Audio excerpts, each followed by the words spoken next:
अस्सलाम वालेकुम, a very good morning from new Pakistan. मैं हूं आपकी होस्ट हिना सलमान। व्यूज़, बात करेंगे हम सानिया गुल प्लाजा के ऊपर, जो कि आज भी तवज्जो का मरकज़ बना हुआ है। वो इसलिए बना हुआ है क्योंकि अभी भी हज़ारों की तादाद में जो लोग हैं वो अपने प्यारों की तलाश में गुल प्लाजा के बाहर इस वक्त मौजूद हैं, और वो चाहते ये हैं कि उनको उनके लवाहिकीन की जो भी कहना मेरे लिए बहुत मुश्किल है, अज़ा हैं या उनकी मैयतें हैं, वो उनके हवाले कर दें। व्यूअर्स, जैसे कि आपने देखा कि सानिया गुल प्लाजा एक बहुत बड़ा तजारती मरकज़, एक सवालिया निशान हम सब पर छोड़ गया है कि ऐसे भी हालात पैदा हो सकते हैं।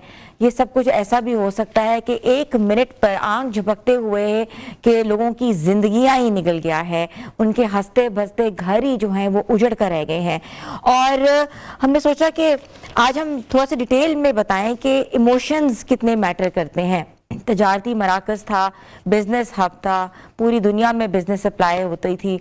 पाकिस्तान में एक बहुत बड़ा एक सिंबल समझा जाता था कि जो लोग कराची जाते थे वो गुल प्लाजा ज़रूर जाते थे। वहाँ हर तरह की अशिया जो थी वो दस्तयाब थी, लोग जाते थे और बड़े सस्ते रेट्स में जो है पूरी अपने घर की शॉपिंग, बच्चों की शॉपिंग कर लेते थे।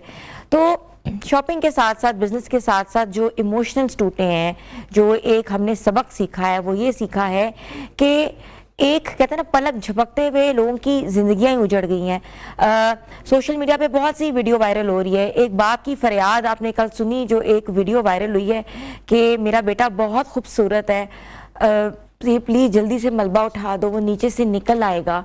और वो बाप कह रहे हैं मैंने कितने दिनों से कुछ नहीं खाया हुआ, तो मेरा बेटा बहुत प्यारा है। वो बाप जो है, उसकी फरियाद। इसके साथ साथ एक ऐसी बहन जो अपनी बहनों को ढूंढ रही है, दो जवान बहनें जो ऑस्ट्रेलिया से पढ़कर जो है पाकिस्तान आई, शादी के एवज शादी की शॉपिंग में मसरूफ़ थी, मगर कहते ना कि पलक झपकते हुए ये साने ने कहते हैं कि निगल लिया, जाने निगल ली, हंसते बसते घर उजड़ गए। और खुशियाँ जो जिनके घरों में खुशियाँ कुछ दिनों में बरपा थी, या खुशियों का घर था, खुशियों का समा था, वो उजड़ कर रह गया। तो वो बहन अपनी बहनों को ढूंढ रही है। वो कहती है कि उससे पहले उसकी एक और बहन को डंपर ने मार दिया था, और अब ये दो बहनें जो बाहर से पढ़ कर आई थी, माँ बाप ने बहुत उन पर पैसा खर्चा था, अच्छी तालीम दिलवाई और पाकिस्तान आई शादी के एवज।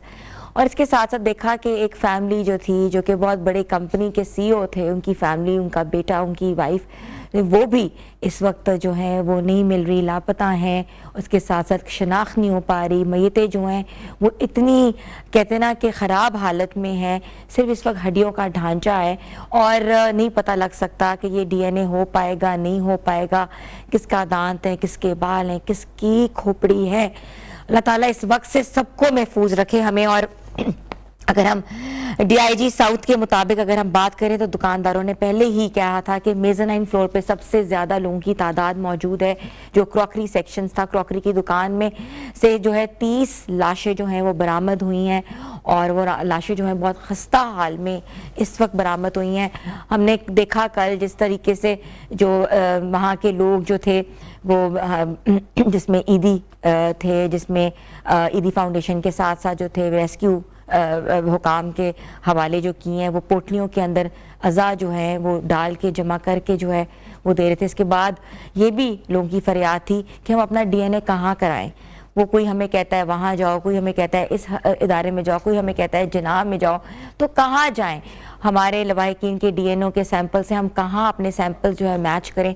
कितना बड़ा अलमिया है कि लोगों के लिए कम से कम आसानी पैदा करने कि वो मैयतें तो दिल संभाल के अपने दिल को बड़ा करके लेके जा सकें, क्योंकि पता है कि जो सानिया हुआ है उसमें किसी ने नहीं बचना, या कोई बच पाएगा। अल्लाह ताला का कोई मौजज़ा ही होगा कि अभी भी जो मलबे का काम जो था वो शुरू हुआ था उठाने का, लेकिन एकदम से रोक दिया गया है, क्योंकि लोग अभी भी निशानदेही कर रहे हैं कि इस दुकान पे इतने लोग थे, इस दुकान पे इतने लोग थे। और इसके साथ साथ आपने देखा है, अगर हम थोड़ी सी कारोबारी हैसियत से भी बात करें तो सर्च ऑपरेशन के दरमियान आपने देखा है कि काफ़ी पैसे भी मिले हैं, कुछ के पैसे जले हुए मिले हैं और करोड़ों की मालियत के पैसे हैं, और कुछ जो पैसे हैं वो बिल्कुल ठीक ठाक जो है वो सलामत थे, और एक दुकानदार ने अपने जाके पैसे जो है वहाँ से बरामद किए हैं। तो इस तरीके से जो वाक़यात हैं वो वाकई दिल दहलाने वाले वाक़यात हैं। और इसके साथ साथ ये भी था कि मस्जिद में भी कुछ लोग जो थे वहाँ से बरामद हुए हैं, और मस्जिद के अंदर जो थे जली हुई बाक़ियात और शनाख्ती अमल को वैसे ही बहुत मुश्किल था ये जानना, मगर बैक साइड पे वहाँ मस्जिद थी जहाँ जो मैयत हैं वहाँ से भी बरामद हुई हैं। सिर्फ एक फ्लोर जो है वो कहते हैं बचा, वो फ्लोर नहीं था, वो छत थी। और अगर लोगों को ये पता होता कि छत महफूज रहेगी, जो कि पार्किंग लॉट था, तो लोग छतों पे ही चढ़ जाते। लेकिन ऑब्वियसली किसी को ये नहीं पता रास्ता कहाँ से। और ये भी कहा जा रहा है, कुछ लोग कह रहे 26 एग्जिट्स थे, कुछ लोग कह रहे 32 एग्जिट्स थे। तो ये भी नहीं पता कि कितने एग्जिट्स थे और कितने एग्जिट खुले हुए थे, कितने एग्जिट जो थे बंद कर दिए गए थे या बंद हुए हुए थे, या आगे इंक्रोचमेंट थी, सामान थे, काउंटर्स थे। क्योंकि अगर गुल प्लाजा कोई जाए, मतलब कि ऑब्वियसली कराची के लोगों को तो पता ही है, लेकिन मैं अपने लाहौर के व्यूअर्स को या बाकी पाकिस्तान के जितने भी व्यूअर्स उनको बताना चाहती हूँ कि बहुत तंग दो गलियां हैं वहाँ, जगह जगह बहुत ज़्यादा आगे फटे हैं, इंक्रोचमेंट्स हैं, दुकानों के आगे भी चीज़ें लगी होती हैं। आपको पता है कि तंग रास्ते जब होते हैं तो ऐसा कोई सानिया बर्पा हो जाए या ऐसी कोई चीज़ें हो जाए तो निकलना बहुत मुश्किल हो जाता है।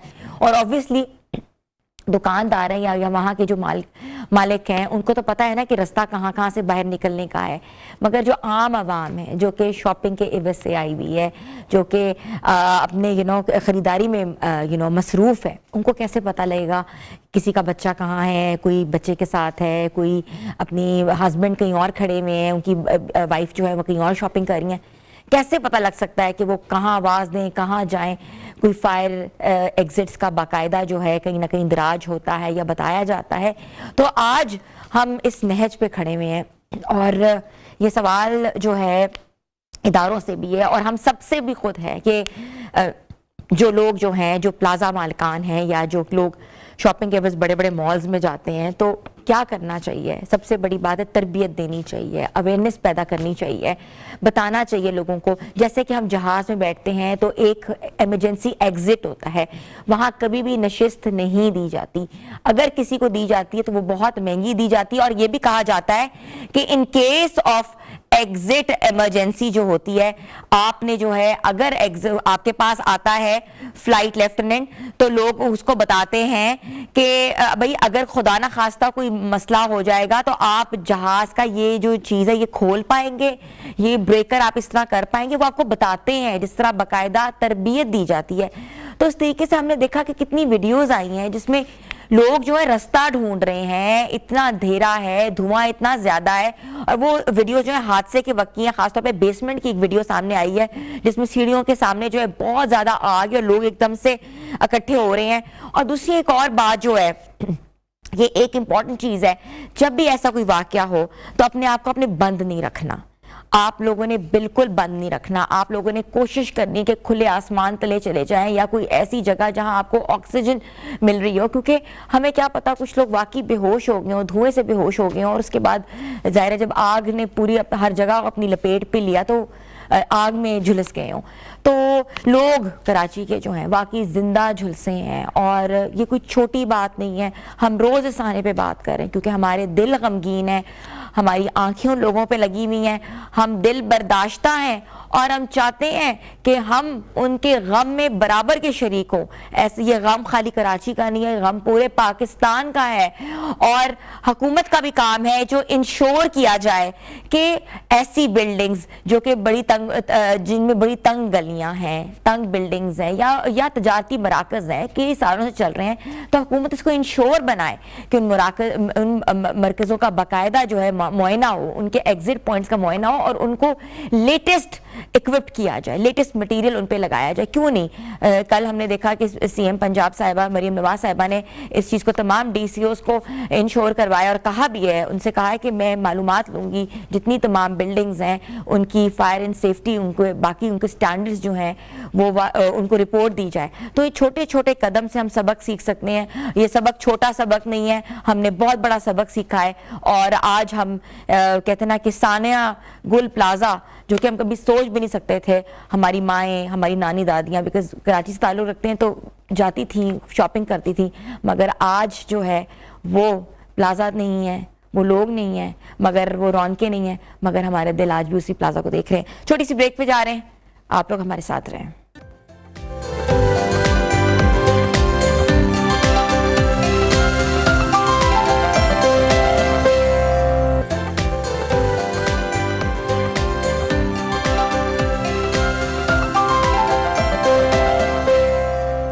Welcome back viewers. आजकल हम लोग बहुत ज़्यादा ना अपने वज़न को लेके परेशान हैं, क्योंकि अब वज़न जो है एक मेंटल स्ट्रेस बन चुका है। जब हम किसी इवेंट पे जाते हैं, किसी फंक्शन में जाते हैं, तो एक चीज़ हम उसको कहते हैं ना कि स्कैन करते हैं, वो वेट होता है।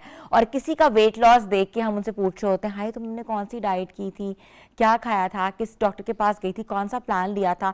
तो मार्केट्स में बहुत सी डाइट्स अवेलेबल हैं, कीटो से लेकर हाई प्रोटीन से लेकर आप देख सकते हैं। इसके साथ साथ इंटरमिटेंट फास्टिंग चल रही है और फैट डाइट चल रही है और भी हाई एटकिंस चल रही है। बहुत सी डाइट्स मार्केट्स में अवेलेबल है, मगर कौन सी बॉडी को कौन सी डाइट सूट करती है, that's very important to know. और बाद में हमारा हर साल जो एक रेजोल्यूशन होता है, हर साल हम कहते हैं कि हमने इस साल जो है अपना वेट इतना कम करना है, और वो जो वेट कम करने के चक्रों में हम डिफरेंट डाइट्स करते हैं और डिफरेंट डाइट्स के चक्रों में हम अपना वेट मज़ीद बढ़ा लेते हैं। तो आज हम इस पर बात करेंगे कि वेट को कैसे आपने कंट्रोल करना है और वेट कैसा अच्छा लगता है, बॉडी वेट अच्छा लगता है कि आपकी जो शेप होती है वो मैटर करती है।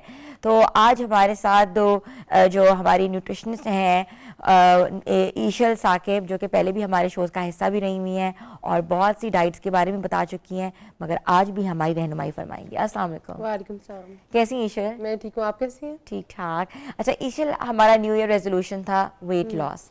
आई थिंक हर खातून का यही रेजोल्यूशन होता है कि इस साल वेट लॉस करना है, क्योंकि वेट गेन का तो किसी का रेजोल्यूशन नहीं होता कि वेट गेन करना है। तो वेट लॉस जर्नीज जो है, बड़े बड़ी ट्रांसफॉर्मेशंस हमने देखी। अभी रिसेंटली आपने देखा एक शादी जो है बहुत वायरल हुई है, जिसमें ट्रांसफॉर्मेशन बहुत ज्यादा नजर आ रही है। बिल्कुल ऐसे ही। तो वो ट्रांसफॉर्मेशन के लिए हमें क्या करना पड़ता है कि बिल्कुल बंदा चेंज लगे, शक्ल से लेकर आपके बॉडी टाइप लेकर हर चीज आपकी 100% चेंज लगे, वो कैसे हो सकता है? बिल्कुल। अच्छा, जो आप शादी की बात कर रही है उसमें तो बहुत उनमें ड्रास्टिक चेंज आया, और आप देखिए कि वेट लॉस का कितना इम्पैक्ट होता है आपकी पर्सनालिटी पे, कि फेशियल फीचर्स इतने अपीयर होते हैं सामने आके। ऑब्वियसली इन्हांसमेंट भी थी उसमें, लेकिन आपके फेस के फीचर्स बहुत इन्हांस हो जाते हैं जब आप वेट लॉस करते हैं, बिकॉज फेस पे भी हमारे फैट आता है। कुछ लोगों के फेस पे बहुत ज़्यादा फैट आ जाता है, कुछ लोगों के फेस पे बिल्कुल भी फैट नहीं आता। तो जिन लोगों के फेस पे फैट आता है उनकी एटलीस्ट 10 से 15 साल एज भी कम लगने लग जाती है जब वो फैट लॉस करते हैं।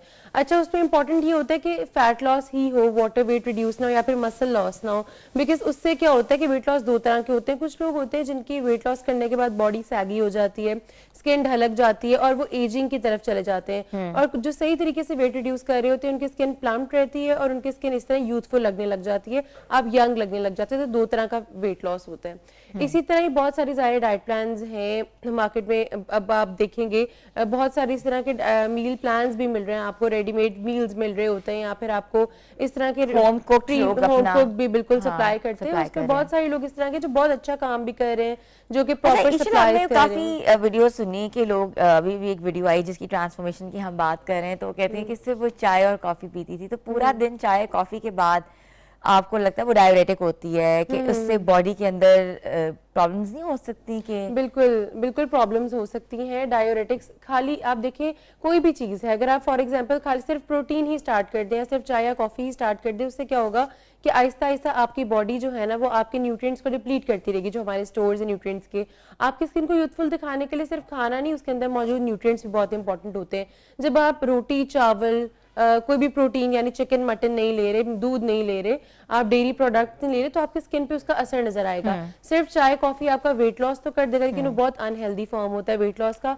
और ऑब्वियसली आजकल हर कोई अपना वेट लॉस जर्नी को बहुत ज्यादा बचा के रखते हैं, अपने सीक्रेट्स रिवील नहीं करता। बहुत सारे इस तरह के इन्वेजिव प्रोसीजर्स होते हैं जिसके थ्रू वेट रिड्यूस किया जाता है, जिसमें स्लीव भी होता है, आपकी थोड़ी सी स्टमक का पार्ट रिमूव कर दिया जाता है, at times weight loss injections भी होते हैं। लेकिन जब उसको जस्टिफाई करने की बात आती है तो दे टेल कि अच्छा ये सिर्फ चाय और कॉफी थी, वेयर चाय और कॉफी में इतना स्किन प्लम्प नहीं होती, ऑब्वियसली वो डिहाइड्रेटेड फील होती है, आपके आई बैग्स आ जाते हैं, आपकी स्किन में ड्राइनेस फ्लेकीनेस हो जाती है, बिकॉज वो इतना डिहाइड्रेट कर देती है आपकी बॉडी को।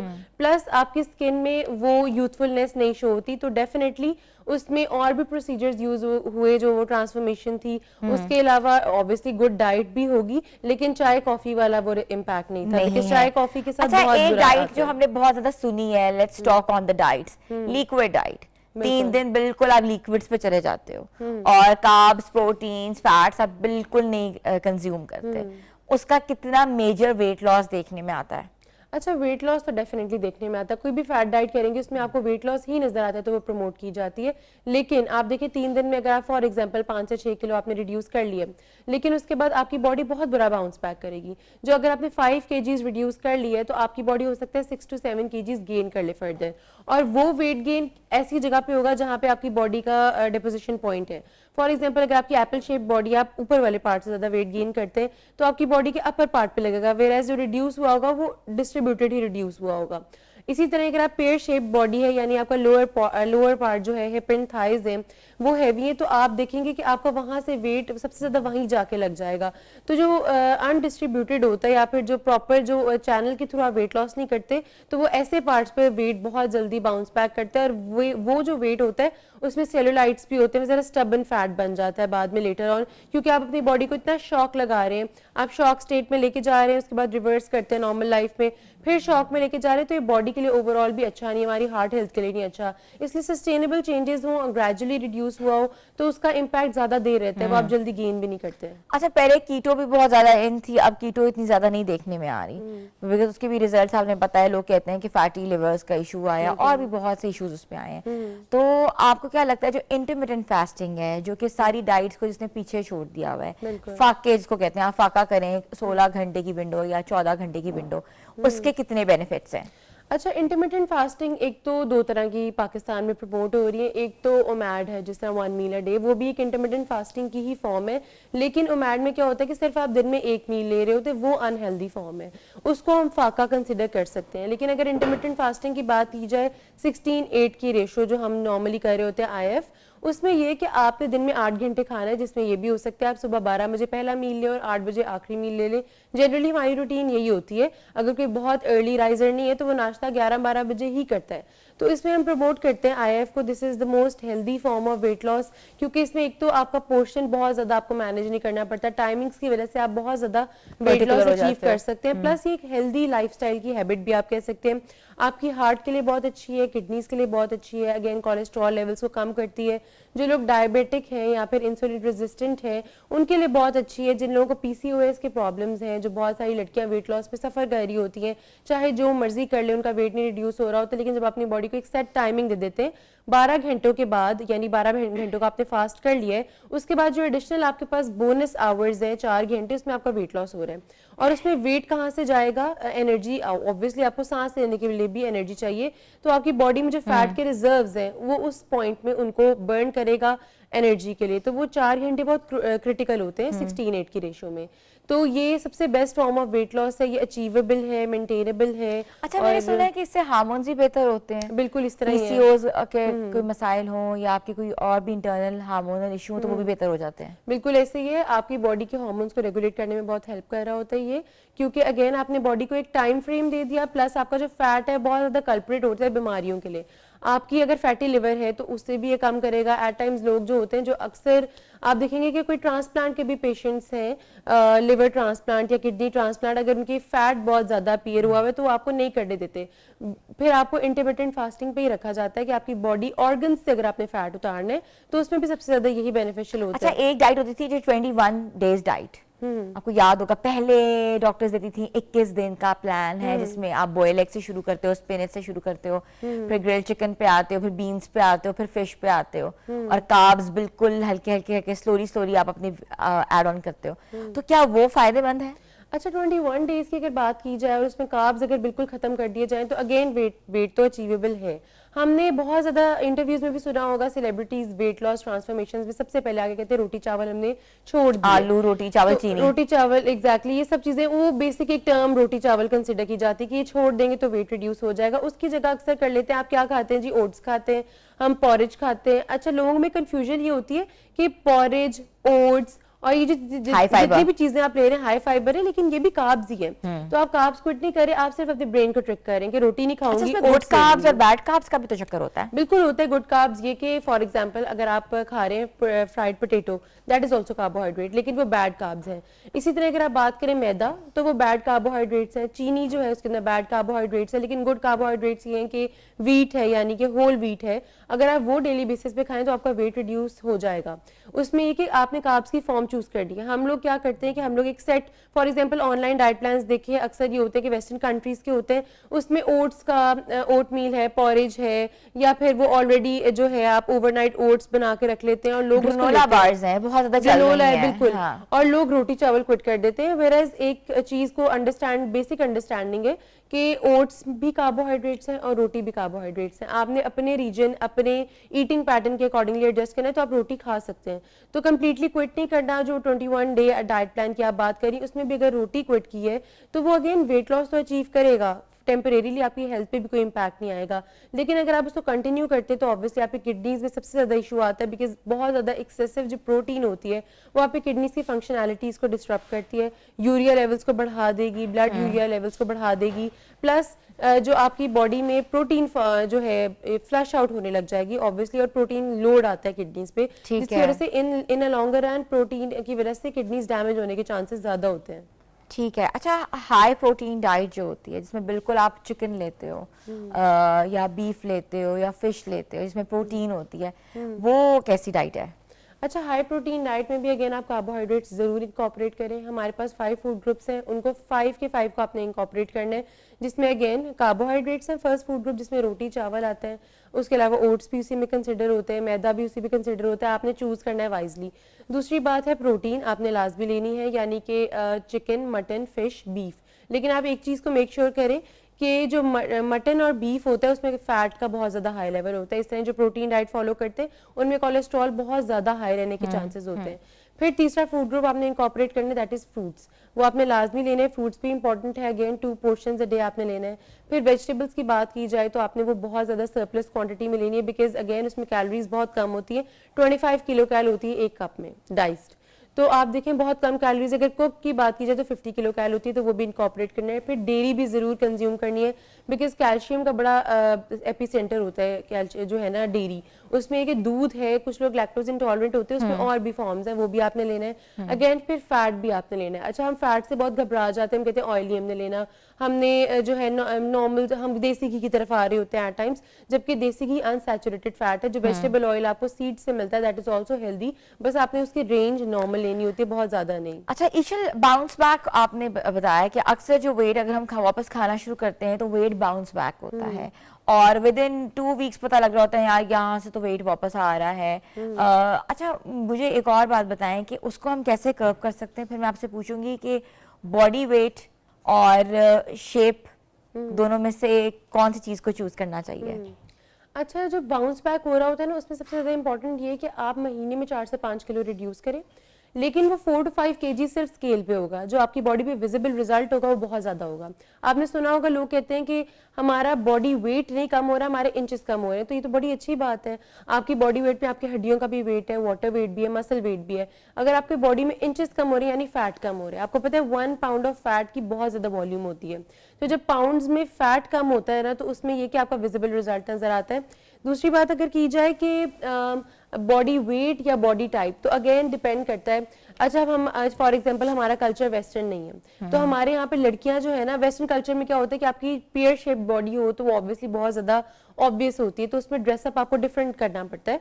तो एप्पल शेप बॉडी हो तो हमारे यहाँ ज्यादा प्रोमिनेंट होती है, यानी कि ऊपर वाली पार्ट में अगर आपके फैट है तो हमारी शलवार कमीज जनरली लोग पहनते हैं, इस तरह के कपड़े पहनते हैं तो वो ज्यादा ऑब्वियस होता है। पेयर शेप बॉडी जरा छुप जाती है हमारे जो कल्चरल ड्रेसेस है उस पे, तो उस चीज में आप बॉडी टाइप को नहीं प्रेफर करेंगे। लेकिन ऑब्वियसली बॉडी जो आपने आइडियल बॉडी वेट है उसको भी जरूर कंसिडर करना चाहिए। हम लोग क्या करते हैं, बहुत एक्सेसिवली वेट लॉस कर लेते हैं और हमें ये नहीं पता होता हमारी आइडियल बॉडी वेट से भी हम नीचे चले जाते हैं। बीएमआई हमारा नीचे चला जाता है, बिल्कुल बीएमआई कम हो जाता है, तो बीएमआई के अकॉर्डिंगली वेट लॉस करना चाहिए। Thank you so much Ishal, it was a lovely session with you. तो हमारे साथ मौजूद थी न्यूट्रिशनिस्ट ईशल साकिब, उन्होंने डाइट्स के बारे में बताया है। अब आपका काम है आपने कौन सी डाइट चूज करनी है और अपने लिए बेहतरीन इंतखाब करना है, क्योंकि इसके रिजल्ट्स और आफ्टर इफेक्ट्स बहुत ज़्यादा आ सकते हैं। छोटी सी ब्रेक पे जा रहे हैं, आप लोग हमारे साथ रहें।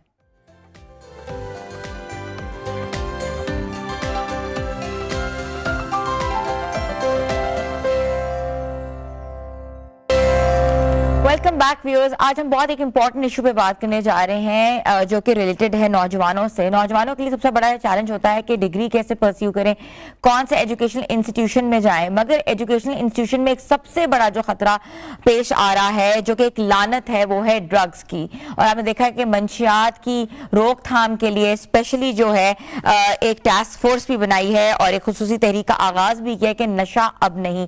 और ये क्रैकडाउन चल रहा है जिन जिन इलाकों में पहले पार्टीज हुआ करती थी, जहां नशा ज्यादा आम पाया जाता था, उसके अगेंस्ट भी एक बहुत बड़ा क्रैकडाउन चल रहा है। और उसके साथ साथ जो है एजुकेशनल इंस्टीट्यूशंस में जितने भी बच्चे पढ़ते हैं या नौजवान पढ़ते थे, तो वहां भी ये देखा गया कि बहुत सी नशा आवर अद्वियात जो हैं वो बेची जा रही हैं। और खासतौर पर एक वाकया भी पेश आया जो कि कैंटीन में एक शख्स जो है ये नशा आवर जो अद्वियात हैं वो फरोख्त कर रहा था, फरोख्त करता हुआ पाया गया, जिसको गिरफ्तार भी किया गया और उस स्कूल के अगेंस्ट भी क्रैकडाउन जो है वो भी किया। और सीएम पंजाब साहिबा, वज़ीर आला पंजाब मरियम नवाज साहिबा जो है बहुत स्ट्रिक्ट एक्शंस ले रही हैं अगेंस्ट द ड्रग डीलर्स।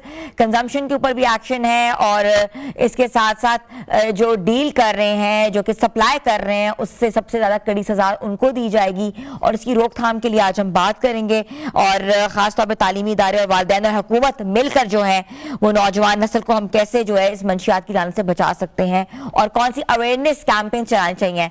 तो हमारे साथ मौजूद है बैरिस्टर मलिक सलमान मलिक साहब, जो कि एडवाइजर हैं पंजाब काउंटर नारकोटिक्स फोर्स के। अस्सलाम वालेकुम जी। Thank you. वालेकुम सलाम। कैसे हैं आप? ऑल गुड जी।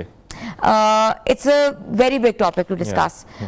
आपको पता है कि मंशियात की फरोख्त तो पता नहीं कब से हो रही है, मगर अब बहुत ज्यादा नौजवानों में देखनी जा रही है। पहले मंशियात होती थी कि लोग छुप के करते थे, मगर अब सरेआम करना शुरू हो गए। इवन के पेरेंट्स को भी पता है कि उनके बच्चे ड्रग्स में मुलव्विस हैं। कैसे मिलकर सोसाइटी से हम ड्रग्स को एराडिकेट कर सकते हैं? Thank you so much. एक तो ये कि बहुत सारे सोशल इश्यूज, सोशल फैक्टर्स हैं जिसकी वजह से इसका स्प्रेड हो रहा है। उसमें सबसे इंपॉर्टेंट चीज़ ये है कि किसी भी तरह ये आपको, यानी कि बच्चा जो स्कूल और कॉलेज यूनिवर्सिटी में पढ़ रहा है, उसको किसी भी तरह ये ड्रग्स ऑफर की जा सकती है। कभी कभी किसी को ऑफर की जाती है कि जी अगर आपका मतलब कि आपने पढ़ना है, आपने पेपर देना है और आप चाहते हैं कि आपका माइंड एक्टिव हो जाए, आपको नींद ना आए, तो इस तरह भी आपको आइस ऑफर कर दी जाती है। और वो आइस ये कोई गोलियां टॉफियां इस तरह नहीं है कि जिसको देखकर आपको कोफ्त आए कि जी व्हाट इज इट। आपको इतनी ब्यूटीफुल रैपिंग में वो ऑफर की जाती है कि आप उसको ले लेते हैं और फिर आप वो उसको फील कर सकते हैं। उसका जो एक ओरा होता है उसको फील करते हैं, आपको लगता है कि जैसे I am into something else. उसके बाद फिर वो आपको डोज लग जाती है, उसके बाद आप इसका हिस्सा बन जाते हैं। अच्छा, आइस आपको एक स्टूडेंट को इसलिए ऑफर की जाती है कि आपका पेपर अच्छा होगा? जी, इस तरह के बहुत सारे ड्रग्स मौजूद हैं जो इस तरह ऑफर की जाती हैं। देखें, एक तो है कि एजुकेशन पर्पस के लिए कोई किसी को ऑफर कर रहा है तो उसको लग गई। दूसरा ये है कि पार्टी पिल्स हैं, एक्साइट करने की गोलियां हैं, इस तरह की बहुत सारी चीजें हैं जो एजुकेशनल इंस्टीट्यूशन के अंदर जो एक्टिविटीज चल रही होती हैं उस हिसाब से गोली ऑफर हो जाती है। जैसे एक्सटेसी के नाम से जो गोली वो एक्साइट करती है बेसिकली। कोई कल्चरल इवेंट हो रहा है, कोई कवाली नाइट हो रही है, तो वहां ये आम ऑफर की जाती है। यहाँ जब हालात देखे कि पंजाब में इस टाइम, जब पंजाब का एनालिसिस 2024 में किया गया, जब मैडम मरियम ने ये इनिशिएटिव लिया कि मुझे अब ये पंजाब काउंटर नारकोटिक्स फोर्स बनानी पड़ेगी, वो ये था कि 45% of the transportation of the drugs जो है वो विद इन पंजाब चल रही है। अच्छा, हम कहते हैं कि जी पाकिस्तान में क्या हो रहा है, this is the issue of the Punjab. फिर उन्होंने सोचा कि मुझे एक फोर्स बनानी चाहिए। ये फोर्स स्पेशली आई काउंटर करने के लिए वो ड्रग्स जो एजुकेशनल इंस्टीट्यूशंस में बट रही है। एजुकेशनल इंस्टीट्यूशन जब जहां पर मौजूद होता है उसके इर्द गिर्द शॉप्स खुलनी शुरू हो जाती हैं। जैसे कोई टक शॉप हो सकती है, कोई किराने की दुकान हो सकती है, इस तरह सिगरेट की शॉप हो सकती है। ये वहां पर आपके करीब करीब पहुंच जाते हैं। और ये टारगेट किसको कर रहे हैं? ये टारगेट कर रहे हैं मोस्टली यूनिवर्सिटी और कॉलेज स्टूडेंट्स को। क्यों? क्योंकि ड्रग्स पैसों से मिलती है। ये उन्हीं को ऑफर करते हैं जिनके पास पैसे हैं। ये स्लोली ग्रेजुअली इंस्टीट्यूट के करीब आ जाते हैं और वहां पर ये सिगरेट के बजाय ये चीजें ऑफर करना शुरू कर देते हैं। फिर ये कि इस तरह के भी बहुत सारे वाकया, जैसे आपने भी अभी कोट किया, इस तरह के बहुत सारे वाकया गवर्नमेंट के नॉलेज में हैं कि जो कैफेटेरियाज हैं यूनिवर्सिटीज के, कॉलेजेस के, जिनके ठेके लाखों में बिकते हैं, ठेका हासिल करने के लिए एक लाइन होती है कि जी मुझे ठेका चाहिए, और वो अच्छा। किसी भी हद तक बंदा जाता है कि जी मुझे इस यूनिवर्सिटी का ठेका मिल जाए। बेसिकली वहां से ही ड्रग्स मिल जाती है। वो जो कैफेटेरिया का मालिक है, वो जो कैफे चला रहा है, वहीं पर वो ये भी चीज फरोख्त कर रहा है। इस तरह इजी मनी के चक्कर में ये जहर जो है ये हर जगह फैलाया जा रहा है। हम नेक्स्ट लेवल पे की बात कर लेते हैं। ये तो वो चीजें हैं ना जो प्रैक्टिकली आप जाएंगे, आपको कोई ऑफर करेगा, आप खरीदेंगे।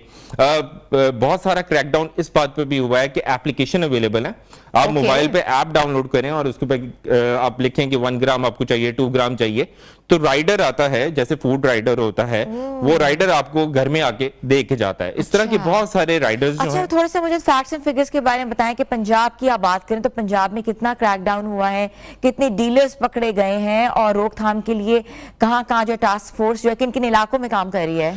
पंजाब काउंटर नारकोटिक्स फोर्स जो कि 5 अगस्त 2025 से ये काम कर रही है, और ये पूरे पंजाब में इस टाइम ऑपरेटिव है। इसके नारकोटिक कंट्रोल स्टेशन हर जगह बन चुके हैं। तकरीबन 200 के करीब इनके ऑपरेशंस हो चुके हैं, रेट्स अलहदा हैं। 14 टन, कल के दिन तक अगर बात करूं तो 14 साढ़े 14 टन मंशियात बरामद पकड़ चुके हैं। कई लोग अरेस्ट हो चुके हैं, कई लोग इस टाइम बेल आउट भी हैं, जुडिशियल भी हैं। तो ये क्रैकडाउन डेली बेसिस पे चल रही है, यानी कि डेली की भी अगर आपको रेशो बताऊं तो डेली पंजाब में तकरीबन 10 से 15 केसेस आम पकड़े जा रहे हैं। कल के दिन में 14 टन मंशियात पकड़ी गई है। साढ़े 14 टन कल तक हो चुका है पंजाब काउंटर नारकोटिक फोर्स का। पुलिस का एक अपना रेशो अलहदा चल रहा है, एंटी नारकोटिक फोर्स का एक अपना चल रहा है। यानी कि पंजाब इतना बड़ा सूबा है कि तकरीबन 2-3 एजेंसियां मिलकर भी काम करें तो तब भी वो कमी महसूस हो रही है। इतनी ज्यादा ट्रांसपोर्टेशन है। जो कल पकड़ा गया है सबसे बड़ा, जिसमें 1 टन रिकवरी हुई है, वो एक ऑयल टैंकर में जा रहा था, तकरीबन गुजरांवाला से वो लाहौर तक जा रहा था, फिर उसने फैसलाबाद, शेखुपुरे और डिफरेंट एरियाज में वो बांटनी थी। जब ऑयल टैंकर को चेक किया गया तो ऑयल टैंकर के अंदर से 1 टन मंशियात बरामद हुई।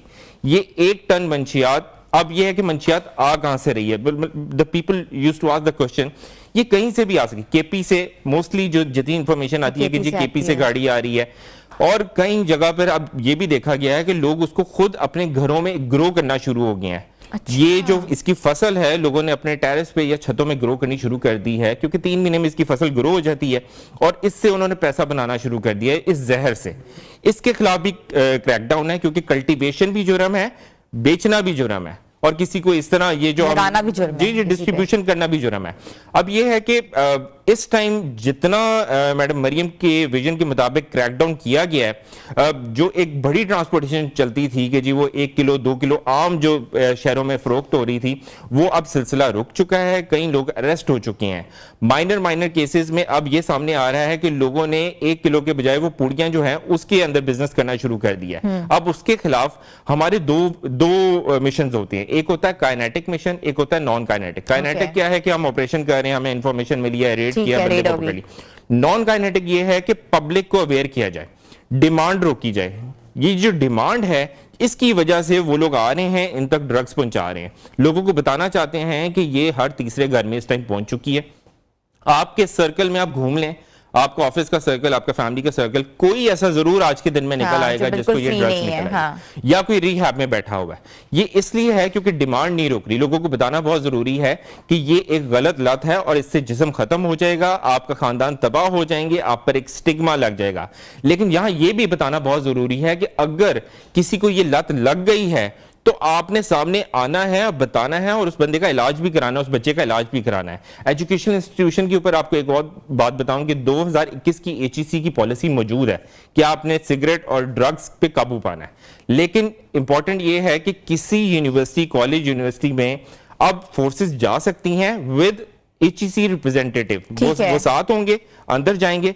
जो बच्चा पकड़ा जाएगा उसको अरेस्ट नहीं किया जाएगा, वो कंज्यूमर है, जिसको ये लत लगी है वो कंज्यूमर है, वो पेशेंट है, उसका इलाज करवाया जाएगा, उससे पूछा जाएगा तुम्हें दे के कौन गया।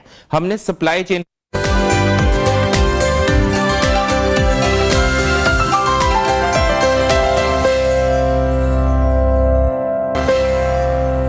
Welcome back viewers. 2 दिन पहले लाहौर के इलाके में एक दिल दहलाने वाला वाकया जो है पेश आया, जिसने पूरे कहते ना कि लाहौर को झंझोड़ के रख दिया, और ना सिर्फ उनके अहले खाना बल्कि इर्द गिर्द उनके दोस्त अहबाब भी इतने कहते हैं कि सदमे में आ गए हैं कि जिन्होंने सोचा भी नहीं था कि ऐसा होगा। मैं बात कर रही हूँ, आपको पता ही है, साबिक एक्साइज ऑफिसर और मारूफ अदाकार राना आफ्ताब अहमद साहब, जिनको नामालूम अफराद ने अंधाधुंध फायरिंग के साथ उनके घर के सामने ही कत्ल कर दिया। और घर से निकले वो किसी काम से सुबह 7:30 बजे, और जब वो घर से गेट बंद करके गाड़ी मोड़ ही रहे थे तो सामने किसी ने उनका रास्ता रोका और रास्ता रोक के वहीं उनको फायर मार दिए। और इतनी ज़्यादा अंधाधुंध फायरिंग की कि जो वीडियोज़ आई हैं वो वाकई कहते ना कि काबिल बर्दाश्त हैं। इतनी अजीब सी वीडियोस आई हैं और जिस तरह गाड़ी पे फायर लगे हुए थे। और अगर मैं थोड़ी सी आपको डिटेल्स के बारे में बताऊं तो राना साहब के साथ जो था हमारा एक प्रोजेक्ट भी मेरा अभी स्टार्ट होने वाला था, और उसके साथ साथ ये था कि वो मेरे क्लास फेलो भी थे। रिसेंटली वो एमफिल कर रहे थे और सुपीरियर यूनिवर्सिटी से, तो रोज़ाना हर वीकेंड पे हमारी मुलाकात होती थी। मगर पिछले ही महीने उन्होंने कहा कि वो कुछ मसरूफियत की वजह से वो डिग्री जो है वो पूरी नहीं कर पाएंगे, और उसके साथ साथ उन्होंने एमफिल छोड़ दिया। और एकदम से ये जो खबर सामने आई है तो हम सब क्लास फेलोज जो हैं बाकायदा तौर पे शौक में आ गए कि कैसे हो सका एक हंसता बसता इंसान, एक इंसान जो कि अदाकार था, एक इंसान जो था अच्छा पॉडकास्टर था, एक इंसान जो कि वीलॉगिंग बहुत अच्छी करता था, और ख़ास तौर पे उन हलकों के हवाले से जो कि माशरे में जो है बिल्कुल स्टीरियोटाइप समझा जाता है, टैबू समझा जाता है, जिनके ऊपर बात नहीं की जाती, उनके ऊपर वो काम किया करते थे। और जब ये वाक़या हुआ तो वाकई हम लोग वाकई बहुत से सवालात हमारे जहन में थे, और इस मर्डर के हवाले से भी हमारे जहन में बहुत सवाल थे कि जो सोसाइटी जिस में रहते हैं वहाँ सिक्योरिटी बहुत ज़्यादा होती है, वो गेटेड सोसाइटी है, उसके बावजूद भी जो है कि मुल्ज़िमान ने उनको कत्ल कर दिया और वो आराम से फरार भी हो गए। मगर ये भी कहा जा रहा है कि शूटर जो है पकड़ा गया है। तो आज हमने सोचा कि हम इन्हीं सवालात को मज़ीद ढूंढें कि क्या हुआ, कैसे हुआ, क्यों हुआ, इतना प्यारा इंसान इस दुनिया से रुखसत हो गया, और कहते ना कि हमें ये भी नहीं पता लगा कैसे, कब, कहाँ। और हमारे नुमाइंदे जो हैं लाहौर से, शायद रिजवी साहब हमें आज पूरा इवेंट बताएंगे, बल्कि वो इस पूरी स्टोरी को कवर भी कर रहे हैं। जी अस्सलाम वालेकुम। वालेकुम सलाम। कैसे हैं सर आप? ठीक ठाक। सही। नाना साहब के साथ तो मैं खुद मेरा टाइम गुजरा है, और हम्बल इंसान, बहुत ही डाउन टू अर्थ और बहुत ही शाइस्ता गुफ्तगू करने वाले बड़े ज़बरदस्त वॉइस ओवर आर्टिस्ट। और इसके साथ साथ अगर मैं देख रही हूँ तो बहुत से और भी काम किया करते थे, वो पॉडकास्ट कर रहे थे, वीलॉगिंग कर रहे थे, इसके साथ साथ जॉब भी कर रहे थे और अपना बिजनेस भी कर रहे थे। बिल्कुल ऐसे क्या ही हुआ? है। बिल्कुल ऐसे ही है। ये 2 रोज़ कबल का वाक़या है। अली सुबह जब भी अपने ऑफिस जाने के लिए घर से निकले हैं, एक निजी हाउसिंग सोसाइटी है मुल्तान रोड पर, वहाँ जैसे ये घर से कुछ दूर आए हैं तो पहले से वहाँ पर कहते हैं जी एक मौजूद था शूटर जो गाड़ी पे आए थे वहाँ पर, और उसने जैसे ही वो एक टर्न था वहाँ पे गाड़ी में किया, ये थोड़ी आहिस्ता हुई तो उसने गाड़ी के राइट साइड से आके बड़ी गन जो जिसको क्लाशनकोफ कहा जाता है उससे फायर किए। 16 फायर पुलिस कहती है हुए हैं, वहाँ से 16 खोल मिले हैं उसके गन फायर के। 5 इनके चेहरे पे लगे हुए थे राइट साइड से, और जब राइट साइड से फायर लगे हैं तो इनका जो दिमाग का जो था वो सारा बाहर आ गया था। शायद आपने भी वो सारी तस्वीरें देखी होंगी। फिर गाड़ी के ऊपर दरवाजे पर राइट साइड से सारे फायर लगे हुए हैं। शूटर जो था उसको उनको मारने के बाद वहाँ से फरार हो गया। बाद में जो है इनकी डेड बॉडी ली गई, पता लगा ये एक्साइज से रिटायर्ड हुए हैं डिप्टी डायरेक्टर, और एक टेक्सटाइल मिल में बतौर मैनेजर काम कर रहे थे, वहाँ ये जा रहे थे। इस हवाले से जब तफ्तीश तहकीकात आगे बढ़ी तो ये पता लगा कि जो ये मकतूल हैं जिस फैक्ट्री में काम कर रहे थे उसका एक मैनेजर था, उमर नाम था, वो भी कुछ अर्सा कबल उसको भी मर्डर किया गया था। वो भी बतौर इनसे पहले वो सीट पे था, वो मर्डर हुआ। उसके बाद ये लोग ये आए राना आफ्ताब, इनकी बीवी जो हैं हुमा, उनकी मुद्दत में इनके कत्ल का मुकदमा दर्ज किया गया है। पुलिस ने तमाम पर वहाँ से CCTV फुटेज भी ली, शूटर कहाँ से आया, किधर को गया, इस पर मुख्तलिफ जो है क्या सराहियाँ की जा रही थी कि ये होगा वो होगा। लेकिन पुलिस ने इसको बड़ी जल्दी टेकअप करके जो मकतूल का जो कातिल था उसको गिरफ्तार कर लिया गया। गिरफ्तार कातिल जो है पुलिस की इस वक्त तहवील में है, और इस हवाले से इन्होंने एक प्रेस कॉन्फ्रेंस भी करनी थी पुलिस ने, जो कि नहीं हमने मुलजिम को जो है गिरफ्तार कर लिया, लेकिन वो अल्लाह पे जानता है प्रेस कॉन्फ्रेंस मनसूख क्यों की गई है। पुलिस जो है वो कहती है कि हमने मुलजिम पकड़ लिया है, जिससे तहकीकात जो है वो जारी है। जो हमारे ज़राए कहते हैं कि इनका शायद जो बिज़नेस था, कोई इन्होंने जिम बनाया था, उसमें कोई अच्छा खासा लॉस हुआ था, जिसकी बिना पर शायद इनका जो पार्टनर था उसने ये सारा मामला जो है वो करवाया, और वो लॉस की वजह से जो है वो ये इसको कत्ल करवा दिया गया। इनके कत्ल के बाद जो है अब तक ये तहकीकात हुई है कि जो सारा मामला है वो बिजनेस का ही है। मुख्तलिफ जो क्या सराइयाँ थी वो सारी ख़त्म हो चुकी हैं। आप देखें मुलज़िम ने किसके कहने पे किया, क्यों किया है, ये जैसे जैसे तहकीकात आगे बढ़ी अभी कोई बयानात सामने नहीं आए। नहीं, बिल्कुल नहीं आए। अगर कल प्रेस कॉन्फ्रेंस होती तो पुलिस इस पर सारा अपना वर्शन देती कि क्या मामला है क्या नहीं, चूँकि इस पर कोई अफसर भी बात करने को तैयार नहीं है। शायद रिजवी साहब, इतना दर्दनाक तरीके से कत्ल करना एक बिजनेस के ऊपर, एक पार्टनरशिप थी, चलो पार्टनरशिप नहीं चली या व्हाट्सएवर नुकसान, क्या नुकसान का अजाला किसी की जान से होगा? देखिए काफ़ी सारे अगर माजी में भी ऐसे वाक़यात देखें, जो बिजनेस पार्टनर होते हैं उनका अगर किसी बिजनेस में लॉस हो तो वो इसी तरह से रिवेंज निकालते हैं अपना। या तो वो अगले का तमाम तर बिजनेस हड़प करने के चक्कर में उसको मरवा देते हैं कि जी अब मेरा तो नुकसान हो गया, इसका भी नुकसान हुआ, लेकिन बाकी इसका जो सारा पैसा है, ये इसकी जो जायदाद है, ये इसका जो कारोबार में पैसा लगा हुआ है, वो मैं सारा जो है ना रिकवर कर लूँ, ताकि मेरा लॉस जो है वो पूरा हो जाए और ये दुनिया से चला जाए। इस मामले में भी मुझे लगता है कि यही चीज़ हुई है कि जो इनका बिजनेस पार्टनर था वो इनके पैसे जो है तमाम तर, अगर कोई बाकी भी थे तो वो सारे अब हड़प करना चाहता कि मेरा नुकसान पूरा हो जाए, और ये जो है वो इनको उन्होंने कत्ल करवा दिया।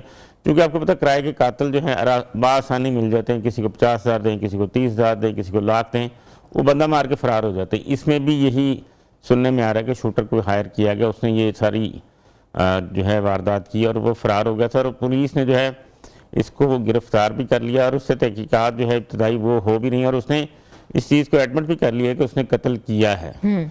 कत्ल किया है तो किसके कहने पे किया? सुनने में यही आ रहा है कि इनका जो बिजनेस पार्टनर था वो इसमें जो है वो शामिल है। अब पुलिस जब तक इनके बिजनेस पार्टनर जो है उसको भी नहीं अपनी तहवील में लेगी, तमाम तर ये केस जो है की गुत्थी जो है वो नहीं सुलझेगी। तमाम सारी चीज़ें जो है जब अच्छा शायद रिजवी साहब, एक चीज़ मैं आपसे पूछना चाह रही हूँ, आप इस स्टोरी को कवर भी कर रहे हैं कि स्टोरी बन गई है, कि जो वाक़या होता है वो एक जर्नलिस्ट के लिए तो एक स्टोरी होती है, तो कोई उनके घर अहले खाना में से कोई शख्स जो है वो सामने नहीं आया, किसी का बयान सामने नहीं आया, क्यों? ऐसा क्यों है? क्योंकि मैंने ये देखा जब हम लोग भी बातचीत कर रहे थे, भतीजे भी उनके फ़ोन पे थे या भांजे भी थे, दामाद हैं उनके, इसके साथ साथ पूरी फैमिली सिस्टम मौजूद है, मगर कोई वर्जन देने सामने क्यों नहीं आया? क्या पहले से ही किसी ने फ़ोन कॉल्स पे उनको थ्रेट किया हुआ था, कोई थ्रेट आ रहे थे, कोई ऐसी चीज़ भी सामने नहीं आई? देखिए थ्रेट का तो मैं कुछ नहीं कह सकता कि शायद उनको हो भी थ्रेट कि कोई ना कोई किसी वजह से, लेकिन जहाँ तक मेरी सुनने में बात यही आ रही है कि वो शायद समझ रहे से कोई खातून का ना इसमें इन्वॉल्वमेंट हो, तो जब खातून किसी इशू पे इन्वॉल्व होती है तो ख़ानदान के लिए बड़ी बदनामी होती है। वो एक मतलब अच्छी गवर्नमेंट पोस्ट से रिटायर्ड हुए थे, तो आपको पता फिर ऐसी चीज़ों में लोग जो है फैमिली वो कतराती है कि हम किसी के सामने जाके बात करें। तरह तरह के लोग सवाल करते हैं, जी ये हो गया वो हो गया, कोई खातून का ऐसा मामला तो नहीं था। तो मेरा ज़ाती ख्याल ये है कि इस वजह से उन्होंने जो है ना किसी से बात भी नहीं, कोई स्टेटमेंट नहीं दे रहे सिवाय पुलिस के। हम लोगों के साथ भी उन्होंने कोई बात नहीं की, हमने पूछने की कोशिश भी की थी, जैसे आपने कहा कि आपके वो फैमिली फ्रेंड थे और उनसे मुलाकात थी, तो किसी ने आपको भी नहीं बताया और ना ही हमारे साथ, तो वो बिल्कुल बात करने को तैयार नहीं है, कोई वर्शन देने को तैयार नहीं है। इस वजह से कि शायद किसी जो है खातून की कोई ऐसी वैसी चीज़ ना निकल आए, क्योंकि जैसे वो आप बता रहे हैं कि व्लॉगर भी थे, आर्टिस्ट भी थे, तो ऐसे लोगों के हर बंदे से राब्ते होते हैं, सलाम दुआ होती है, तो इशू से बचने के लिए उन्होंने जो है ना किनारा कशी अब तक इख्तियार की हुई है। मेरा ख्याल है कि आने वाले एक आधे दिन में जो है ये तमाम तर तफसीलात जो है केस की, कत्ल की असल वजूहात, मुलजिम कौन है, वो सारी सामने आ जाएगी। ऐसा मर्डर हो जाना इस विसिनिटी के अंदर जो इतना गेटेड जगह है और जहाँ सिक्योरिटी के बहुत ज़्यादा फुल प्रूफ सिक्योरिटी है, हर गेट बंद कर दो तो मुलजिम तो बाहर निकल ही नहीं सकता, कैसे निकल गए? कौन कौन से लूप होल्स आपको नज़र आ रहे हैं, या कोई ना कोई शख्स मिला हुआ था, कोई सीसीटीवी कैमरास के ज़रिए जो है क्यों इतनी देर लग गई चीज़ें करते करते? देखिए उस जिस सोसाइटी के अंदर ये वाक़या हुआ, मेन एंट्रेंस उसकी एक ही है, एग्जिट शायद उसका एक दो जगह ऐसी हैं जो बड़ी उनकी खुफिया सी हैं, वहाँ से वो दूसरी पीछे वाली जो है गांव, उस इलाके की ना सोसाइटी की बैक साइड पे गांव होता है जहाँ ये सैलाब वगैरह भी आया था, उस तरफ से रास्ते हैं एक या दो, क्योंकि मैंने विजिट भी किया उस जगह को, तो वहाँ से निकल सकता बंदा बासानी बड़ी। और जैसे आप बात कर रही हैं सीसीटीवी फुटेज की, चूँकि वो हाउसिंग सोसाइटी जो है जिनकी है, वो आपको भी पता है कि वो बासर शख्सियत है, और वो उनके जो इंतज़ामिया है शायद उन्होंने थोड़ा सा लैतोलाल से काम लिया होगा पुलिस को ये तमाम तर चीज़ें देने के लिए। उन्होंने कहा होगा हम अपने मालकान से पूछेंगे, फिर आपको ये इसकी सीसीटीवी फुटेज फराहम की जाएगी।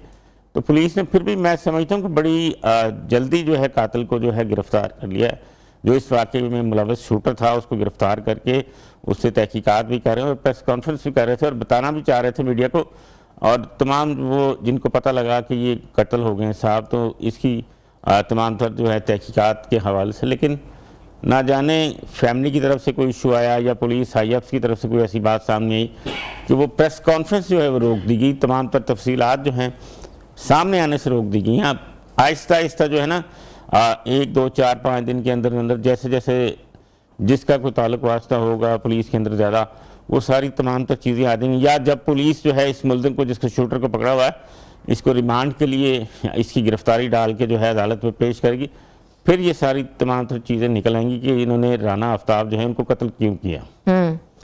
तो ये प्रेस कॉन्फ्रेंस जो है हमने पहले भी देखा, माजी में भी जितने भी एपिसोड हुए प्रेस कॉन्फ्रेंस रोक दी जाती है या नहीं होती, क्या वजूहात बनती हैं इसकी? सहाफ़ियों को भी बुलाते हैं और सहाफ़ी बैठे होते हैं तो प्रेस कॉन्फ्रेंस नहीं होती टाइम पे, क्यों? इसको कोई एक क्या मतलब क्या मैकेनिज्म है इसके अंदर कि क्यों रोक दी जाती है? कोई थ्रेट आता है या वो कोई चीज़ रिवील नहीं करना चाहते? क्योंकि ये तो एक खुल्लम खुल्ला केस है, आवाम जानना चाहती है। एक एक्टर है, एक सेलिब्रिटी हैं, दिलों में बसते हैं, रेडियो पाकिस्तान से ताल्लुक़ है, थिएटर से ताल्लुक़ है, फिल्मों से ताल्लुक़ है, सुल्तान राय के साथ काम किया हुआ, 63 साल की उम्र है, उनकी कॉन्ट्रीब्यूशन है। एक आम आवाम जानना चाहती क्या हुआ। देखिए, मैंने आपको पहले भी बताया कि ये अचानक से जो है ना हमें ये कॉल आई। मैं तकरीबन जहाँ ये प्रेस कॉन्फ्रेंस होनी थी SP इन्वेस्टिगेशन सदर के दफ्तर के बिल्कुल करीब ही पहुँच चुका था, मैसेज आया कि जी प्रेस कॉन्फ्रेंस कैंसिल कर दी है। फिर मैंने उनसे पूछा कि ये क्या वजूहात बनी हैं, लेकिन जो पुलिस के ऑफिशियल थे या उनके तर्जमान, उन्होंने भी इस चीज़ से गुरेज किया कि वजूहात बताएँ कि प्रेस कॉन्फ्रेंस क्यों कैंसिल की गई। बस उन्होंने कहा जी कि ऑफिसर्स की कोई हंगामी मीटिंग आ गई, इस वजह से जो है ये प्रेस कॉन्फ्रेंस कैंसिल कर दी गई। आने वाला जो इसका शेड्यूल होगा वो आपको जल्द शेयर करेंगे ताकि आपको तमाम तर ये तफसीलात बताएं। फिर मैंने उनसे पूछने की कोशिश की, यार ये वजह क्या बनी, कौन मुल्ज़िम है, कैसा है, क्या क्यों किसके कहने पे किया गया, तो वो बताने से गुरेज कर रहे थे कि हम कोई ना कोई लूप होल होगा या कोई ना कोई चीज़ ऐसी बताना नहीं चाहते। तो शायद रिजवी साहब, उनके वुरसा में कौन कौन है आप थोड़ा सा बताएं। वैसे तो हमें पता ही, लेकिन फिर भी बताएं आप। आपका राब्ता हुआ है, उनकी वाइफ के बारे में बताएं। उनकी वाइफ से मैंने बताया ना कोई बंदा सामने नहीं आना चाह रहा था। उनके एक जो रिश्तेदार हैं वो मुस्रा टाउन में रहते हैं, उनसे मेरा किसी दोस्त के कुलीग के थ्रू राब्ता हुआ था, क्योंकि फ्रंट पे वो बिल्कुल भी नहीं आना चाह रहे, ना किसी का फ़ोन सुन रहे हैं, ना किसी से बात कर रहे हैं। औलादों में से कोई आया नहीं, सामने? बिल्कुल नहीं, बिल्कुल कोई नहीं आया अभी तक। क्योंकि मैंने आपको बताया ना कि घर में से भी उनके अगर हम गए हैं ना तो उन्होंने बाहर आने की कोशिश नहीं की, ना किसी से को बात करने की कोशिश की, हमें बताएं कि इनके बच्चे कितने थे, इनकी कितनी शादियां थी, तो ये चीज़ें अभी उन्होंने किसी को भी नहीं बताई, डिस्क्लोज ही नहीं की हुई। ठीक है, बहुत बहुत शुक्रिया शायर रिजवी साहब, आप इस वाक़े को रिपोर्ट कर रहे थे, आप इसको आपने नज़रें रखी हुई हैं। आई होप आप हमें अपडेट करते रहेंगे। तो व्यूअर्स, कहते हैं ना कि एंटरटेनमेंट इंडस्ट्री का, थिएटर का, सिनेमा का, एज अ पर्सन एक बाप, एक रोशन बाप जो है वो आज जो है हमारे साथ नहीं है, वो ख़त्म हो गया है। एक बाइज़्ज़त शख्सियत जो है वो आज हमें नहीं है, मगर कहते हैं ना कि उनकी यादें, उनकी कंट्रीब्यूशन जो है वो हमेशा याद रखी जाएगी। और अल्लाह ताला उनको जन्नत नसीब करे, उनको जन्नत में जगह दे, और उनके जो भी उनके मकतूल हैं तो अल्लाह ताला उनको कहते हैं ना कि उनके वुरसा को सब्र जमील अता फरमाए। और जिसने भी ये कहते हैं ना कि कदम उठाया है, जितने भी ये जुल्म किया है, और उनको कटहरे में हम लेकर भी आएंगे और उनको लाया भी जाए। तो व्यूअर्स, छोटी सी ब्रेक पे जा रहे हैं, आप लोग हमारे साथ रहें।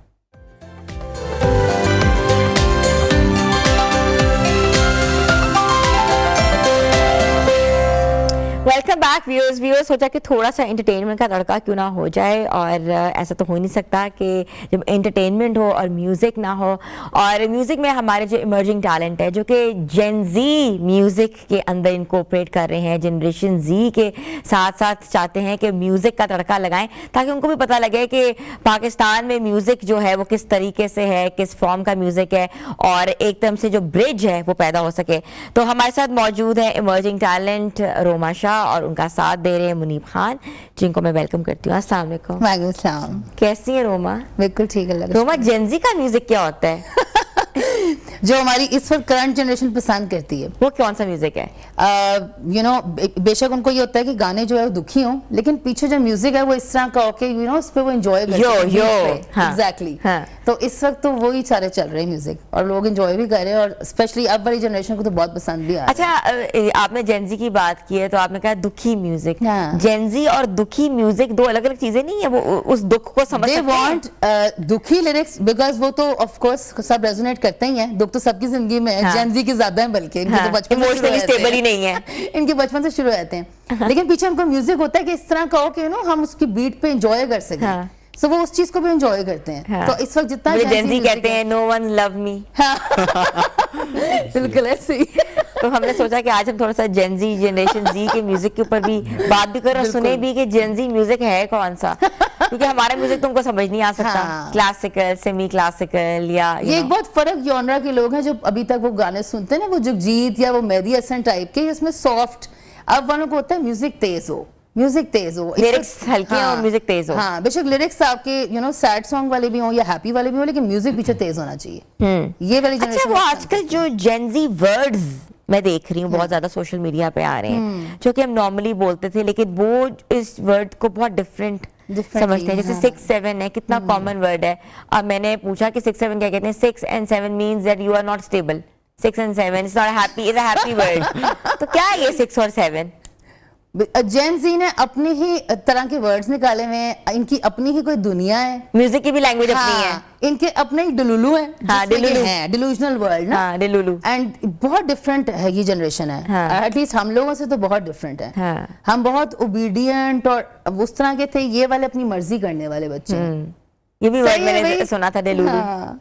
ठीक डिलुलू है। इनका है, वो चल रहा है, चल रहा है हाँ, आजकल। वो मैंने भी पकड़ लिया वर्ड, मैं भी हर जगह डिलुलू यूज करती हूँ। Oh my God.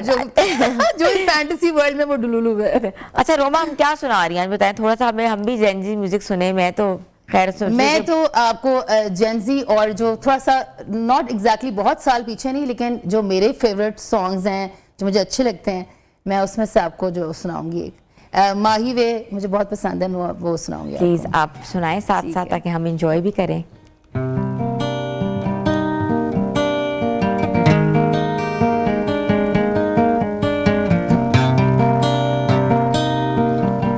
तुझे चाहा रब से भी ज्यादा, तुझे चाहा रब से भी ज्यादा, फिर भी ना तुझे पा सके, रहे तेरे दिल में मगर, रहे तेरे दिल में मगर, तेरी धड़कन तक ना जा सके, जुड़ के भी टूटी रही इश्क़ की डोर में, किसको सुनाए जाके टूटे दिल का शोर वे, माही वे मोहब्बतां सच्चियां ने, मंगदा नसीबा कुछ होए, ओ माही वे मोहब्बतां सच्चियां ने, मंगदा नसीबा कुछ होए, ओ किस्मत दे मारे असी की करिए, ओ किस्मत दे मारे असी की करिए, किस्मत दे मारे ओ असी की करिए, किस्मत दे किस दा जोर है, माही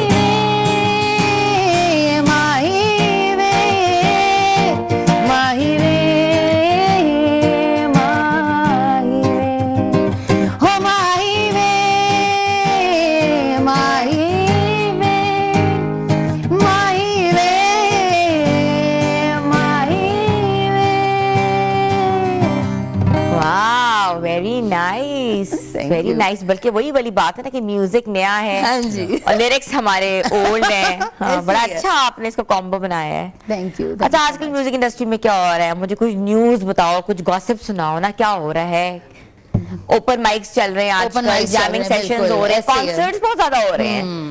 पहले तो हम कॉन्सर्ट शादियों पे सुनते थे, एकदम से वापस ट्रेंड आ गया है कि trend आ लोग गया अब है। टिकट्स लेके अच्छा, कॉन्सर्ट सुनने जा रहे हैं। कॉन्सर्ट्स मुझे याद है जब मैं अपने कॉलेज टाइम पे थी उस वक्त बहुत ज्यादा होते थे। फिर बंद हो गए बीच में एक टाइम आया जब थोड़े से इश्यूज चल रहे थे, यू नो, वर्ल्ड वाइड और कंट्री पॉलिटिकल टर्मोइल के साथ साथ भी आपको वो भी थे, सिक्योरिटी रीजंस एग्जैक्टली। भी थे। फिर कोविड आया तो सारा कुछ बंद हो गया, इवेंट्स बंद हो गए।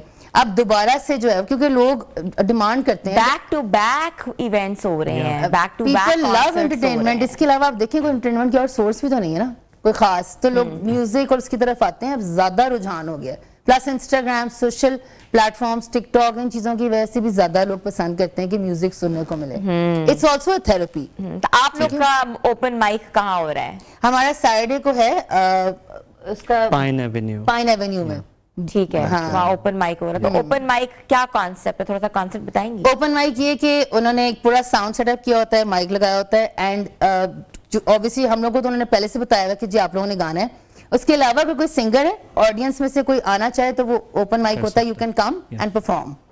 अच्छा। हाँ, तो लोग अक्सर डिफरेंट जो म्यूजिशियंस हैं वो भी परफॉर्म करते हैं अपने इंस्ट्रूमेंट्स वगैरह। So it's like an open अच्छा रोमा, ये प्लेटफॉर्म। भी मैंने बहुत चीज देखी है, एकदम से ट्रेंड आया है कि कैफेज के अंदर म्यूजिक का Yes, कॉन्सेप्ट। yes. और ये हमने कॉन्सेप्ट जो है वेस्ट से लिया है। आप यूरोप चले जाएं, मिडिल ईस्ट आ जाएं, कोई भी ऐसा कैफे नहीं है जहाँ म्यूजिक ना हो No, और लाइव exactly, म्यूजिक ना हो। exactly. करियोकी सेटअप उन्होंने पूरा करियोके किया होता है, लोग गा भी रहे होते हैं, फूड भी इंजॉय कर रहे होते हैं। कितनी सोलफुल थेरेपी है ये? बहुत ज्यादा, क्योंकि देखें अब कवाली वाला जो सीन होता है, कवालियां तो हमारे यहाँ है ना, बड़े कॉमन है, कैफेज में होती हैं, लेकिन वो हर वक्त भी आप वो एक फर्क यॉनरा है, वो हर एक का सुनने वाला यॉनरा नहीं है। अच्छा, जो कवाली होती है उनके कैफेज भी डिफरेंट होते हैं, उनके डिफरेंट होते हैं, वो जरा Of course, ज्यादा space, open, टाइप हाँ, और exactly. ओपन स्पेस, ऐसे ही है। बॉनफायर टाइप होता है जहाँ कवाली होती है। ऐसे ही है। जो कि जैमिंग सेशंस हैं वो एक बड़ा कॉन्क्यूबाइन किस्म का एग्जैक्टली, एनवायरनमेंट वो थोड़ा सा उसकी स्टूडियो टाइप लुक होती है, छोटी सी जगह है, छोटी सी स्पेस है, थोड़े से लोग आए हुए हैं, लेकिन people really enjoy it also. क्योंकि हम लोग परफॉर्म करते हैं कैफेज में भी, हमने ओपन में भी किया है, कॉन्सर्ट्स भी किए हैं, लेकिन लोग बहुत एंजॉय करते हैं। स्पेशली जो वो यंग वाली जनरेशन जो आती है, ज्यादा कॉफी लवर्स हैं जो आते हैं, तो उनके लिए एंटरटेनमेंट है। लोग आके 2-3 घंटे बैठे रहते हैं, वो नहीं जाते। हमें भी 3 घंटे गाना पड़ता है उनकी वजह से। हम जाते हैं 1 घंटे के लिए, फिर हम कंटिन्यूसली गाते हैं जब तक आवाम ऑडियंस एंजॉय कर रही होती है।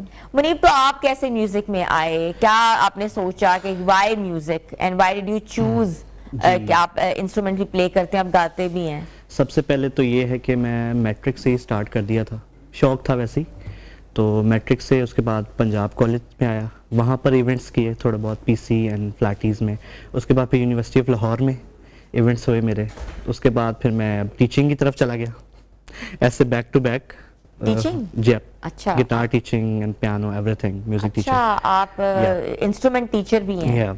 तो आप कौन कौन से इंस्ट्रूमेंट्स को प्ले कर लेते मैं हैं? Guitar, piano, harmonica, harmonium, bass guitar, electric guitar, many more. अच्छा, म्यूजिक के ऊपर अगर हम बात कर रहे हैं, जैसे आपने बताया आप इंस्ट्रूमेंट टीचिंग भी करते हैं, तो यूथ का कितना रुझान जो है म्यूजिक के ऊपर है, कितना इम्पैक्ट पड़ रहा है, क्या चीज लाइक करते हैं? ज़्यादातर लोग करते हैं कि आजकल जैसे चला हुआ है नुसरत के गाने, उनको रीमेक करके, जैसे हावी Fusion है करके, हावी कर रहा है। या उसका बहुत है लोगों को। ज़्यादातर लोग इसलिए आते हैं कि हम ये वाला गाना कर सकें। मेरे स्टूडेंट्स भी हैं, कुछ लड़के, गर्ल्स में भी शौक है आजकल, तो वो भी दे आर वेरी गुड। सबसे अच्छी बात ये कि अगर आप 10-20 इयर्स पीछे जाएं तो बहुत लिमिटेड लोग थे, स्पेशली फीमेल्स बहुत कम थी, फैमिलीज में परमिशन नहीं थी, और लोगों को ये था कि ये एक प्रोफेशन शायद नहीं है, एक इस तरह का लड़कियों के लिए नहीं है, एक्सेप्टेंस नहीं थी। हाँ, लेकिन अब बहुत एक्सेप्टेंस है। इसके पास मेजॉरिटी स्टूडेंट्स जो हैं वो फीमेल्स हैं, और वो ज़्यादा सीखती हैं instead of boys. I think stereotype टूटा है और अच्छी बात, आइस ब्रेक होनी चाहिए। बल्कि हमने छोटी सी ब्रेक लेनी है, मगर Sure. आप दोनों हमारे साथ हैं। मुनीब और रोमा से हम गाना भी सुनेंगे, ब्रेक के बाद वापस आ रहे हैं। Stay tune with us.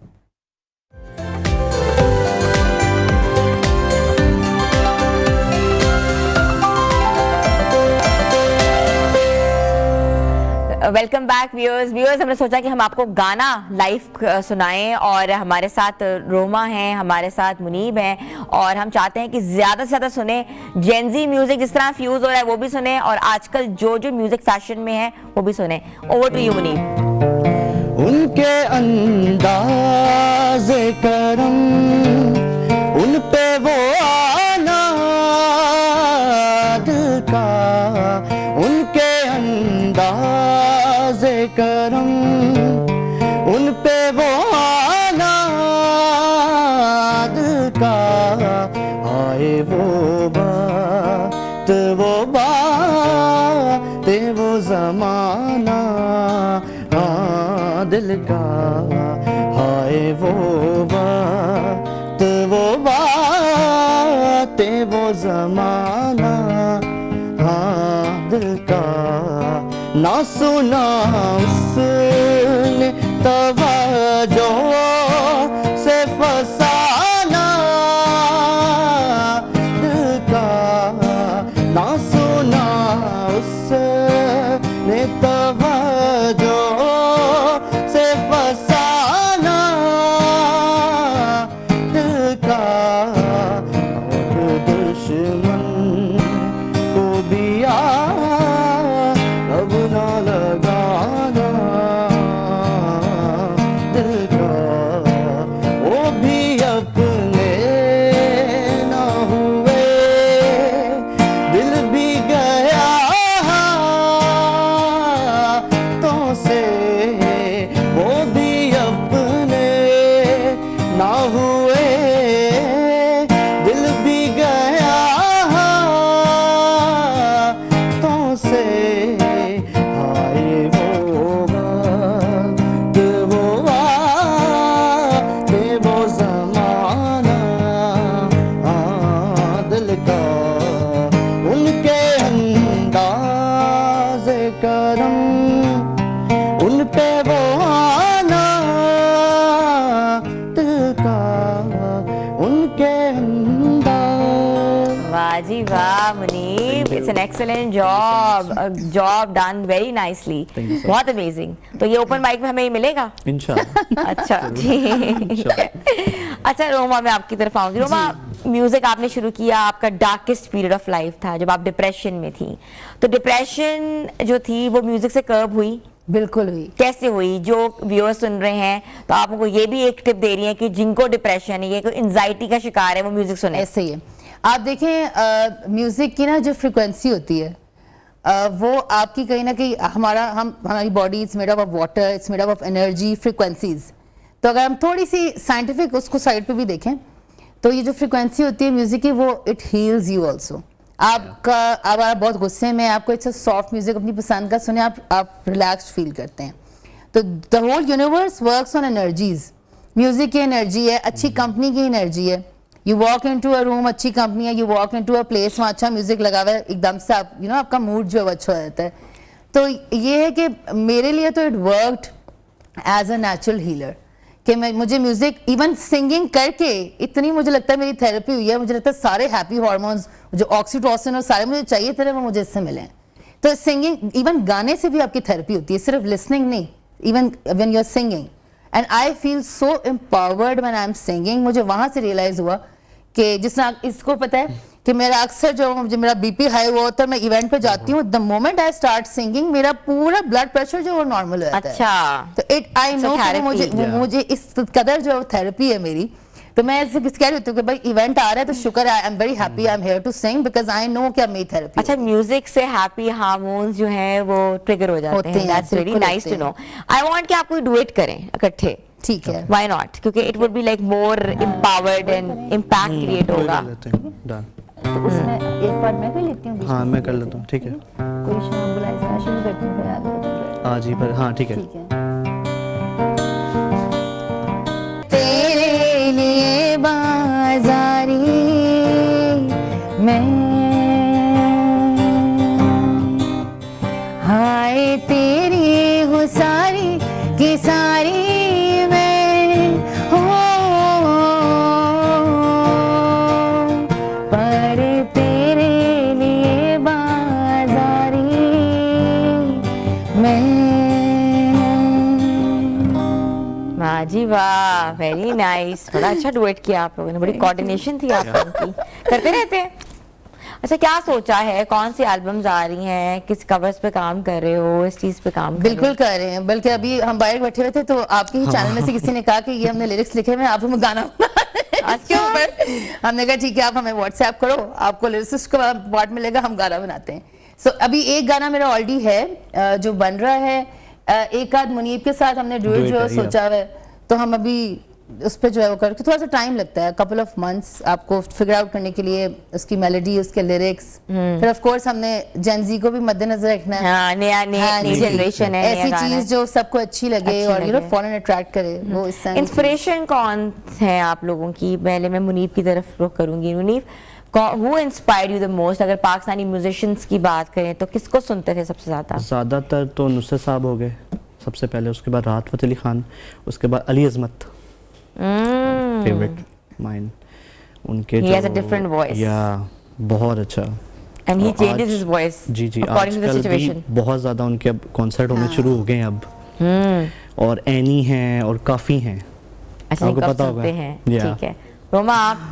I am a Nusrat fan, I am a Jagjit Singh fan, Mustafa Zahid fan. Mustafa Zahid की भी? हाँ। Mustafa Zahid is a good friend of Yeah. Mine. He is a very good singer, हाँ। एंड वो लाइव जो है ना, जो मैजिकल है स्टेज पे, बड़े कम लोगों में होती है ये वाली चीज कि वो लाइव भी उतना ही अच्छा गा रहे हो जितना वो रिकॉर्डिंग में या रिकॉर्डेड सॉन्ग्स में गाते हैं। तो मुस्तफा की मुझे बहुत अच्छी लगती है, द एनर्जी ऑन स्टेज, वो मुझे बहुत पसंद है। और यही लोग इंस्पिरेशन है, सारी जितने भी सिंगर्स हैं इस वक्त currently, they are all doing so well, वो सब इंस्पिरेशन है। आपके सारे यूथफुल लोग इंस्पिरेशन है, यूथ को यूथफुल लोग ही अच्छे लगते हैं, तो कह रहे हैं मुझे वैसे पुराने भी अच्छे लगते हैं, मुझे जगजीत सिंह, मैं बहुत बड़ी फैन हूँ उनकी। चित्रा और जगजीत की। जी हाँ, बहुत खूबसूरत, उनका कॉम्बिनेशन भी बहुत अच्छा था हाँ, जब उस वो टाइम गाते पे। थे। और उनके देखें आज भी उनके गाने कहीं ना, अब तो वैसे भी हर मूवी में कोई ना कोई रीमेक या अदरवाइज Remakes चल आ रहे रहे हैं, होते बिल्कुल हैं। बिल्कुल। तो थैंक वो यू हर सो चीज- much Roma, most it welcome. Was pleasure talking to you. Thank you so Thank you much so Munib much. Khan, हमारे साथ इमर्जिंग टैलेंट आज मौजूद था। और इमर्जिंग टैलेंट को हम इसलिए बुलाते हैं ताकि इनकी प्रमोशन इज़ वेरी इंपॉर्टेंट, और जो व्यूअर्स हमें देख रहे हैं वो भी जान सके कि आजकल कौन सी चीज़ ट्रेंड में है। अगर म्यूज़िक का भी हवाला है तो जेनजी म्यूज़िक क्या सुनना चाहते हैं, जेनजी क्या देखना चाहते हैं, आज हमने आपको बताया। तो व्यूअर्स, आज का प्रोग्राम कैसा लगा अपना फीडबैक ज़रूर दीजिएगा, और आपका फीडबैक हमारे लिए बहुत ज़रूरी है। हमारे सोशल पेजेस पे जाकर हमारी वीडियोज़ भी देख सकते हैं। मिलते कल नए प्रोग्राम के साथ। अपनी होस्ट हिना सलमान को इजाज़त दें, तब तक के लिए अल्लाह हाफिज़।